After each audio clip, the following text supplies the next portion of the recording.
Kwaniriza mu kitundu kyaffe kino eky'olunaku olwaleero Zirubega Ibrahim Kasinga. Mu kitundu kino tugenda kulaba ebigambo bya bodyguard wa General Edward Katumba Wamala tekako n'owa bodaboda yamuvuga okumutwala mu ddwaliro mu kaseera abazigu we baamulumbira. Sergeant Koboit Khalid agamba nti June ng'ennaku z'omwezi lumu 2021 olunaku olwo lwatandika nga lwa kinnyikagobe olw'amawulire ag'omukyala azaala mukyala wa General Edward Katumba Wamala yali afudde. Khalid agamba nti muzeeyi yabakubira essimu ey'obwangu ne bategeeza bateeketeeke basobole okuba nga bagenda ku lumbe olwali najja nankumbi. Mu bwangu obw'ekitalo twateekateeka emmotoka era bwetyo ne tutandika olugendo nga tuyita Kisaasi Kulambiro ne twegatta ku luguudo lwa Kisota nga mu nteekateeka bwe twali ab'okutambula nga tuyita Bukoto tekako ne Kamuukya.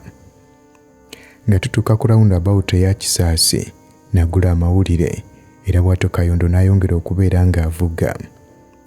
Nga ndi mu kusanitayizinga amawulire nsobola okubeera nga ngakwasa muzeeyi eyali atudde muddo ogw'emabega ngenda okulira nga muzeeyi aleekaana ng'agamba kiki ekyo era kiki enkoze ate.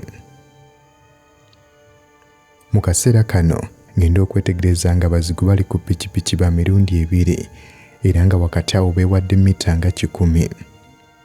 Omuzigu eyasooka yali atusindirira ebyasi nga bw'avuga okujja mu maaso g'emmotoka ng'ate owookubiri ali mu muvaako emabega. Owookubiri yali alaga nti mweteefuteefu okubeera ng'akola omulimu ow'omu maaso singa abeera alemereddwa. Olw'enteekateeka ya Katonda omuvuzi ow'omu maaso yasobola okutta Brenda teekako ne Kayondo. Mu kaseera kano nakuba ekirayiro nga ngamba nti oba nfanfe naye nga nnina okutaasa muzeeyi awatali kulaba nga obulabe bumutuukako. Ng'omulamu gwa Kayondo gundi awo ku mabbali nasobola okubeera nga nfuluma emmotoka mu mpolampola. Nasobola okufuluma emmotoka mpolampola nenzira ku mabbali olwo ne ntandika okuweereza ebyasi eri abazigu bano. Bwe natandika okuweereza ebyasi natandikira ku eyali emabega wabula nga nali sisobola kumufuna bulungi olw'ensonga nti abazigu bano baali bavuga pikipiki ku misinde gya yiriyiri. Kyokka nasobola okubeera nga mbatuusaako obuvune. Bwe baatuuka mu maaso ne balaba nga tukyali balamu, omuvuzi eyali akulembedde kwe kugikyusa bakomewo emabega basobole okumaliriza ekigendererwa kyabwe. Mu kaseera kano ngenda okulira nga muzeeyi yali avudde edda naye mu mmotoka nga ndagira okwongera okubeera nga abazigu bano mboolekeza ebyasi kubanga baali bali mu kukyuka kkomawo. Bwangu bw'ekitalo nakola ekyo kye yaŋŋamba era nga nkozesa emmundu ennene era muzeeyi yali akyali ku ttaka akaseera ako. Wabula nga ndi mu kkuba ebyasi nali ndi mu bwegendereza obutagambika era nga nfunye ekifo emabega bw'emmotoka nga saagala bantuuseeko bulabe mu kaweefube w'okulaba nga muzeeyi naye tatuukibwako bulabe. Nga nkozesa emmundu ennene nasobola okubeera nga abazigu bano balemesa enteekateeka yaabwe nga bwe yali. Amazima gali nti nayimirira n'okuyimirira era n'ensembera ne mu maaso g'emmotoka nga bwe nkuba abazigu bano ebyasi era bwe batyo ne basobola okudduka nga bamaze okundaba. Nga maze okwekenneenya nti abazigu bano badduse nasobola okubeera nga nkomawo ku mmotoka ne nkwata muzeeyi ne mmujja mu kifo kino abazigu we baatusanga. Waliwo obuyumba bubiri obutonotono ku kkubo awo obula nga buli ke twatuukako nga bali munda bongera kunyweza nzigi zaabwe. Obula kyaddaaki twasobola okufuna ekiyumba ekyali kirabika nti baali bakirundiddemukko ku nkoko. Nasaba muzeeyi agira alindirako munda omwo olwo nze ne nzirayo ku mmotoka okusobola okufuna magazines n'okukakasiza ddala nti abazigu bagenze. Nga ndi ku mmotoka ate ngenda okulaba nga muzeeyi naye akomyewo. Bwe namutuukako yambuuza ki kyakoze bannayuganda nti era waakiri singa ye gwe basseemu ne batatta muwala we atalina musango teekako ne driver. Mu kaseera kano nali sirina kyakuzaako yadde ekyokumugamba kubanga kali kaseera ka kunyolwa. Muzeeyi era yalaga okutya olw'omusaayi omungi ogwali gumuvaamu nga yeetaaga eddwaliro mu bwangu. Ababoodabooda baaliwo nga bonna beeteefuteefu okubeera nga batuwa obuyambi era nga batuwa pikipiki 2 zisobole okututwala. Wabula nali nina okubuusabuusa oba nga ddala mu butuufu ebigendererwa byabwe bya kutuyamba oba nedda. Mu kaweefube w'okulaba nga nnyongera okukuuma muzeeyi nalimirako n'entegeeza nti ngenda kutuula naye ku pikipiki era ng'omukono gwange gwali bulindaala ku pisito singa abavuzi ba boodabooda bano bamala ne batwekyusiza. Ekirungi omuvuzi wa boodabooda kwe twali William Kawuki teekako ne banne mbutuufu ekiruubirirwa kye baalina kyali kya kutuyamba. Baatuwerekera paka ku ddwaliro era muzeeyi bw'atyo n'afuna obujjanjabi bwe yali yeetaaga akaseera ako. Era nga kuno kwali kussa kikoowe ky'amaanyi ddala erinze. Wakati ng'ebyasi biri mu kwesooza, aba Divine Joy Stores Limited bakutuusaako kawoomera organic sugar cane jaggery, sukaali w'obutonde akoleddwa okuva mu bikajjo nga tatabuddwamu kintu kirala kyonna. Ono ng'ajjudde akawoona ebirungo ebiyamba omuto, omukulu, omulwadde ssaako n'omulamu atangira endwadde, ate nga asobola okukozesebwa omulwadde ayita mu mbeera ya sugar craving oba okuyoya ekiwoomereze mu bipimo ebitonotono. Ono musange mu supamaketi zonna okwetooloola Uganda ssaako ne ku Jumia okumanya ebisingawo oba gwe yandyetaaze okusuubula. Kuba ku ssimu zaffe oba sindika obubaka ku WhatsApp 07882139.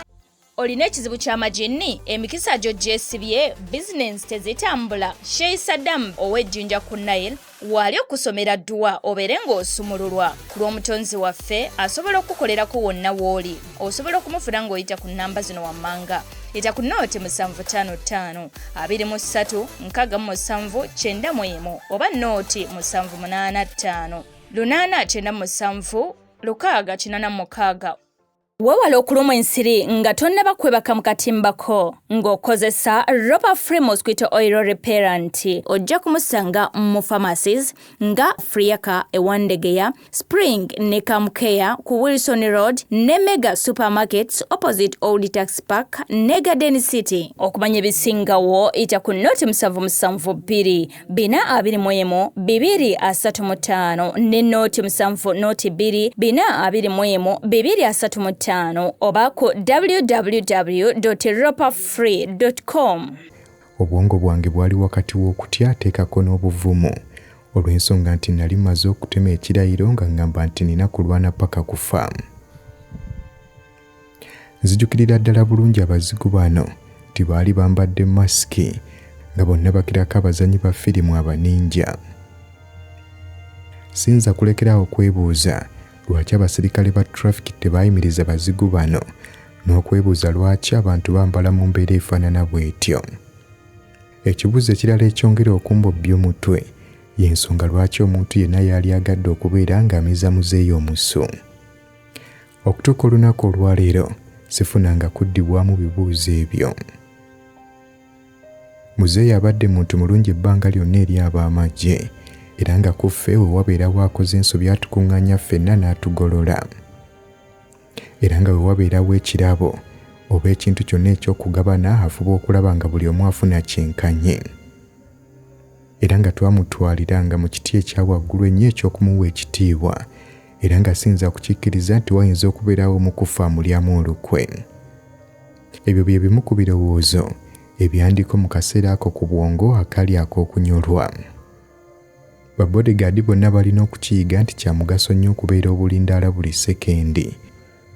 Ekimu ku kye nayiga mu njege eno eyagwawo kwe kuba nti akadde konna waalibaawo ekigwawo era ng'omuntu alina okubeera nga yeetegese. Bukyanga atandika kukolera muzeeyi ng'ennaku z'omwezi 10 Oktoba 2010 nali sisangangako mbeera efaanana bw'etyo nga n'amazima gali nti okuwona kwange sinza kukukwasa kintu kyonna okuggyako okugamba nti yali Katonda. Era nga nzikiririza ddala nti yali Katonda ye yakuuma muzeeyi ng'amukuuma oba oliawo olw'ekintu ekinene mu maaso. Teyali sipiidi oba buvumu bwe nali nina okubeera nga nkuuma muzeeyi ono wabula nkakasa nti Katonda ye yasobola okuba ng'amutaasa. Sergeant Haruna Kayondo yali mukwano gwange omusajja ow'ekigambo kye ate omugoba w'emmotoka omukugu. Brenda naye yali muntu mulamu kyokka ng'ali ku lusegere nnyo ne muzeeye. Brenda yateranga okufumba ebyokulya ku lunaku olw'Emmande teekako n'Olwokuna n'abireeta wansi gye twabeeranga. Yatulaganga omutima ogw'obuntu bulamu ate ogufa ku bantu, ekintu kye sirabangako mu kifo kyonna kye nali nkozeemu. Teyali bubeezi muwala wa Jeno oba okubeera boosi waffe, wabula era yali sisita waffe. Kyannaku nnyo okubeera nga twafiirwa Brenda, teekako ne Kayondo era emyoyo gyabwe giwummule mirembe. Ebyo bye bigambo bya Sergeant Cobalt Khalid, bodegaadi wa Gen. Edward Katumba Wamala mu kaseera bwe babalumbira. Ate ye omuvuzi wa bodaboda William Kawuki eyavuga Jeno teekako ne bodegaadi okubatwala mu ddwaliro. Agamba bwe nali ndi mu kkomawo ekisaasi nga nva okutwala omusaabaze essaawa yalimu ey'okumakya, ne ndaba abantu nga badduka nga bava ku ludda olw'oluguudo lwa Kisota. Natuukirira omu ku bavuzi ba bodaboda yali ayimiridde ku siteegi ey'omu kkoona, ne mubuuza ate ogubadde. Ono yantegeeza nti wabaddewo ebyasi ebikubwa oluuyi eyo. Mu kaseera ako nalaba owa bodaboda ng'atuyitako okwetegereza nga kuliko omusajja akutte emmundu. Mu kaseera mpawe kaagya bodaboda endala nayo yajja era nga nakwo okutuddeko akutte emmundu, ne boolekera ku ludda olwa Sebaggala Bahai Center Road. Kyali kiraga kaate nti abantu bano balabika babadde bali mu kkuba ebyasi bibadde biwulikika. Tugenda okulaba abavuzi ba bodaboda bano nga bali mu kwogerezeganyako n'omusirikale owa traffic eyali ku mabbali awo ku kkubo, oluvannyuma ne bagenda. Wakati mu kwebuuza natuukirira omusirikale ono owa traffic ne mubuuza lwaki abasajja bano babadde babisse feesi zaabwe. Owa traffic kyava nziramu nti abo babbi. Nayongera n'embuuza lwaki abalese ne bamuyitako buyisi. Ofiisa n'addamu ng'agamba nti abalese olw'ensonga nti talina kisi era bwe kitali tewali kyamaanyi kyayinza kukola, nti ne bwe yaligezezzaako bugezi okubeera ng'agolola omukono gwa guteeke mu kiwato, bano baali balabika nga baakumukuba ebyasi. Mu kaseera kano nayagala okubeera nga mbagoberera, kyokka omusirikale n'aŋŋaana n'antegeeza nti bajja kunkuba ebyasi banzite. Tuba tukyali awo ne zireeta omuvuzi wa bodaboda omulala, najja ewoofiisi ono gwe nali njogera naye n'amutegeeza nti waliwo emmotoka ey'amagye ekubiddwa ebyasi ng'era munda mulimu ow'amagye. Mu bwangu obw'ekitalo navuga bwe nti okubanga njolekera mu kifo ekyo, nasangawo abavuzi ba bodaboda nga beetoolodde Gen. Katumba Wamala eyali ali mu kunyolwa olw'okufa kwa muwala we eyali attiddwa abazigu abo. Jeno namutegeeza nti naawe toli bulungi, oli mu kuvaamu omusaayi mungi nnyo, leka nkutwale mu ddwaliro. Yasooka kugaana olw'okubanga yali tali mu kwekakasa bulungi obanga ddala mmutwala mu ddwaliro. Namutegeeza nti nsobola okumuvuga ne mutwala ku Malcolm Hospital ekisaasi. Yakkiriza era bw'atyo ne bodyguard we ne batuula ku pikipiki. Yadde nga mutima gwange nali nzijjudde okutya, naye nali nsazeewo okubeera nga ntaasa obulamu bwe kubanga yali avaamu omusaayi mungi. Nasika ekiwubiro kya piki nga neetooloddwa abavuzi ba bodaboda abali eyo mu 20 n'okusoba nga bajja bakuba eŋŋombe teekako n'okusaggula ekkubo. Twatuuka bulungi era bw'atyo Jeno ne tumuwa abasawo ku Malcolm Hospital ne bamuwa obujjanjabi bwe yali yeetaaga akadde ako. Ng'ekyo kiwedde nakubira muganda wange essimu ne mutegeeza ebibaddewo ne kyenkoze. Obula yankuutira n'ategeeza nti ekyo kyenkoze kiyinza okundeetera okuba nga bambuuza 4 n'akattaano sinakindi okunkwata, yadde ng'ebiruubirirwa byange bibadde byakuyamba. Olw'okundabula kwe yakola nasalawo okubeera nga nsooka neesonyiwe ab'amawulire. Obula ku ssaawa 8 mba ntaddeko amawulire ngenda okulaba nga waliwo omuvuzi wa bodaboda ategeeza nti yavuze Gen. Katumba. Mu kaseera kano nasalawo kubanga nange ngenda eri ab'amawulire nsobole okubategeeza nti ddala mbutuufu owa bodaboda oyo si yali avuze Jeno wabula yenze. Gen. Katumba bino we yabiraba yampita mu maka ge era mu kusisinkana kwange naye yambuuza kubikwata ku muvuzi wa bodaboda oyo eyavaayo n'ategeeza nti ye yali amuvuze. Jeno namutegeeza nti sirina kye mmumanyiiko tewabula kirabika muntu yali agala okubeera ng'atwala okusiimibwa kwe yali takoleredde. Gino Katumba n'ansiima olw'okubeera nga namuyamba era ne mulaga okusiima.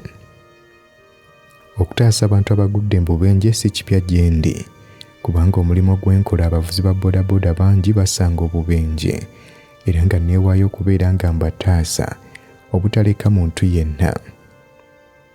Ekigendererwa kyange kiri emabega w'okuyamba abantu, nange mba ngamba nti oboolyawo omulundi gumu balinnyamba nga ndi mu mbeera y'emu.